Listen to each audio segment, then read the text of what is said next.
We are going to continue with our reading of Harry Potter and the Sorcerer's Stone, Chapter 13. Chapter 13, Nicholas Flamel. Dumbledore had convinced Harry not to go looking for the Mirror of Erised again, and for the rest of the Christmas holiday, the invisibility cloak stayed folded at the bottom of his trunk. Harry wished he could forget what he had seen in the mirror, but he could not. He started having nightmares. Over and over again, he dreamed about his parents disappearing in a flash of green light while a high voice cackled with laughter. "You see, Dumbledore was right. That mirror could drive you mad," said Ron, when Harry told him about the dreams. Hermione had come back the day before term started and took a different view of things. She was torn between the horror at the idea of Harry being out of bed, roaming the school 3 nights in a row. If Filch had caught you. And then the disappointment that he hadn't at least found out who Nicholas Flamel was. They had almost given up hope of ever finding Flamel in a library book, even though Harry was still sure he had read the name somewhere. Once term had started, they were back to skimming through books for 10 minutes during their breaks. Harry had even less time than the other two because Quidditch practice had started again. Wood was working the team harder than ever.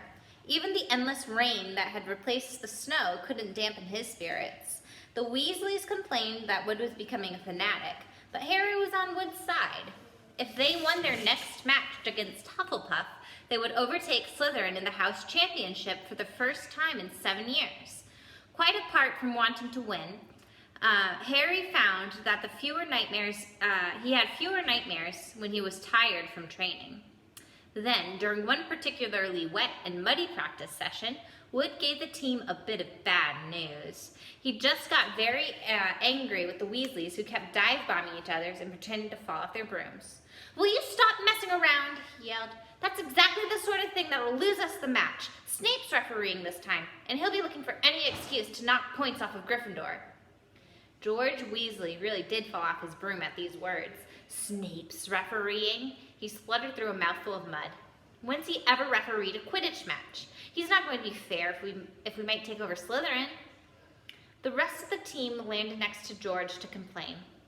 "It's not my fault," said Wood. "We've just got to make sure we play a clean game, so Snape hasn't got an excuse to pick on us." Which was all very well, thought Harry, but he had another reason for not wanting Snape near him while he was playing Quidditch.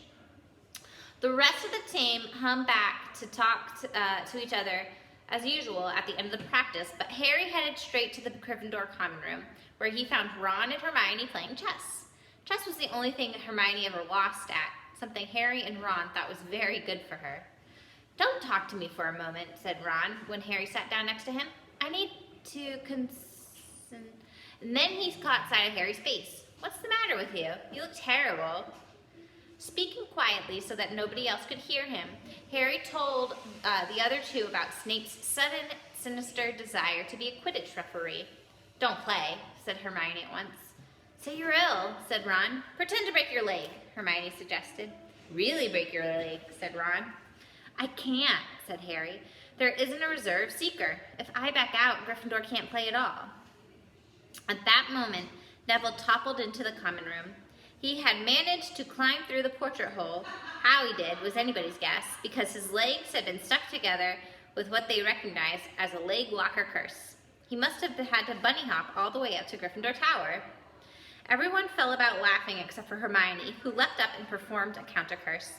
Neville's legs sprang apart, and he got to his feet trembling.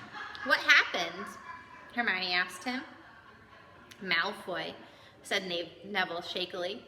"I met him outside the library. He said he'd been looking for someone to practice it on." "Go to Professor McGonagall," Hermione urged Neville. "Report him." Neville shook his head. "I don't want any more trouble." "You've got to stand up to him, Neville," said Ron. "He's used to walking all over people, but that's no reason to lie down in front of him and make him easier." "There's no need to tell me I am not brave enough to be in Gryffindor. Malfoy's already done that," Neville choked. Harry felt in the pocket of his robes and pulled out a chocolate frog, the very last one from the box Hermione had given him for Christmas. He gave it to Neville, who looked as though he was going to cry. You're worth 12 of Malfoy, said Harry. The Sorting Hat chose you for Gryffindor, didn't it? And where's Malfoy? He's in stinking Slytherin. Neville's lip twitched a weak smile as he unwrapped the frog. Thanks, Harry. I think I'll go to bed. Do you want the card? You collect them, don't you? As Neville walked away, Harry looked at the card. Dumbledore again, he said. It was the first one I ever got. He gasped. He stared at the back of the card and then looked up at Ron and Hermione. I found him, he whispered. I found Flamel. I told you I read the name somewhere before. I read it on the train coming here. Listen. Professor Dumbledore is particularly famous for his defeat of the dark wizard Grindelwald in 1945 and for the discovery of the 12 uses of dragon's blood and his work on alchemy with his partner Nicholas Flamel. Hermione jumped over to her feet. She hadn't looked so excited since they got back their marks for their very first piece of homework.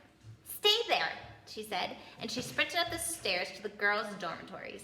Harry and Ron barely had time to exchange mystified looks before she was dashing back with an enormous old book in her hands. I've never thought to look here, she whispered excitedly. I got this out of the library weeks ago for a bit of light reading.